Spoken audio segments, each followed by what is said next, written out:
What is good, YouTube? Quinn Wade coming to y'all again with some of the hottest topics in the NBA today. And we're going to talk about some things that happened yesterday that we had to see get finalized. One of them was Aaron Nesmith happening at the last minute. He agrees to a 2-year, $40 million deal, which does make sense since he is a sharpshooter and he can defend a little bit too, which is always good to be a guy that can do multiple things on the basketball court. But the Indiana Pacers, they liked him.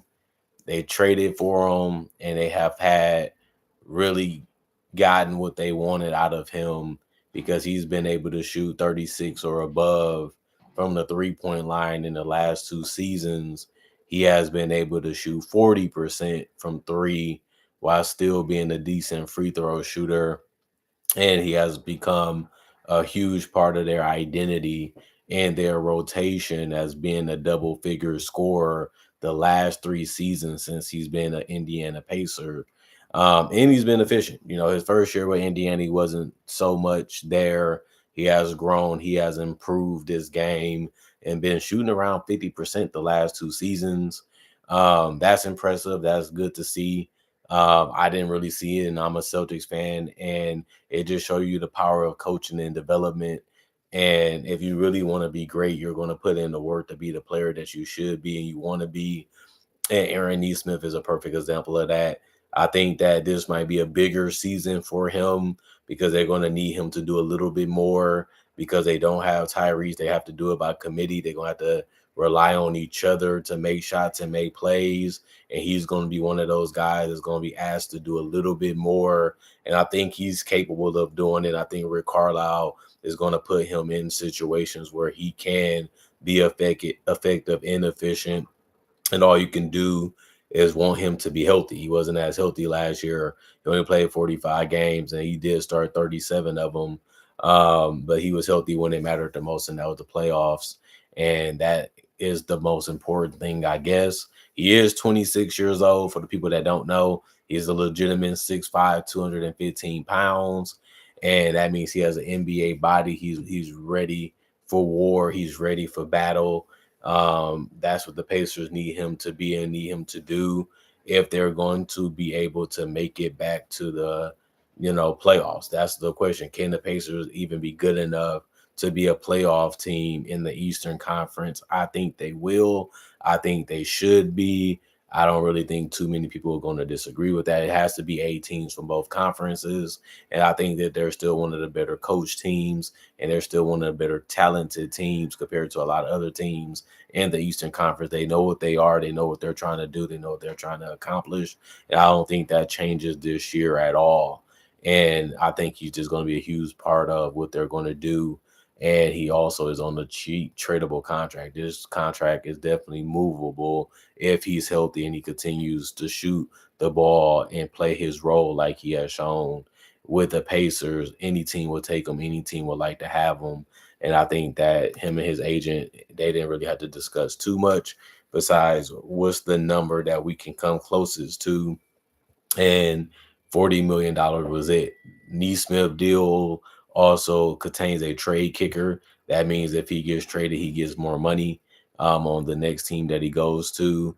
The deal was the maximum that Nesmith could sign for at this time on his extension, so he couldn't really get more.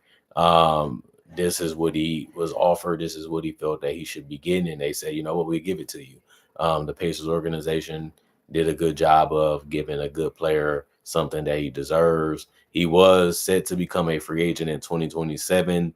Nesmith was the 14th overall selection in the 2020 NBA draft out of Vanderbilt. And in 45 games last season, like I said, he gave you 12 points, 4 rebounds, and 1 assist in 25 minutes while also playing a high level type of defense as a defender. And I think that's going to continue throughout his career. And that's why his value was very high at this point in his career, because he's playing his best basketball. And that's what you want to continue to see him do. The Lakers do exercise their option in the 26-27 rookie scale for Dalton Connect. They're liking what he's doing.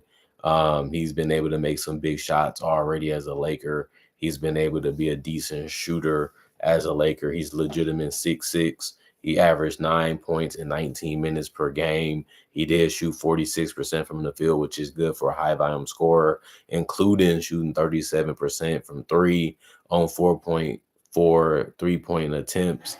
That's what you want to see from him. That's what you thought you was getting. He showed that he can do it as a rookie. All you can do is want him to do something similar or do it even at a higher level. And I think he has the ability to do that playing with LeBron and Luka and Austin Reeves, guys that's always looking to move the ball and find the guys that's open. And all Dalton Connect has to do is make the simple, easy reads and just be prepared to shoot whenever he gets the ball if it's open. And then obviously attack and transition from time to time. Two, Dallas Mavericks exercise the option on Derek Lively. I think this makes a lot of sense. He's one of the best defensive centers that you can get that's still young and still has room to grow and improve as a player. It has been showing different signs of the player that he possibly can be as a center and as a player in general. So I like him. He did suffer an injury past sophomore season. He got a lot of injuries that year. That sucked. That was frustrating for him. He also appeared in 36 games due to the leg injury. That's a lot of games to be missing, especially in the 82 game season. He did average 8 points and 7 rebounds and 2.4 assists and 1.6 blocks in 23 minutes per game for the Dallas Mavericks in his second NBA season. So he's still showing you that he can do some things well. He's still showing you they can do some things good. And, they just want to keep him around for a little bit longer. And then Tariq Eason, he didn't get an extension, and that's not really a crazy surprise. But other than that, comment, like, subscribe, share. See you guys later. You can go now.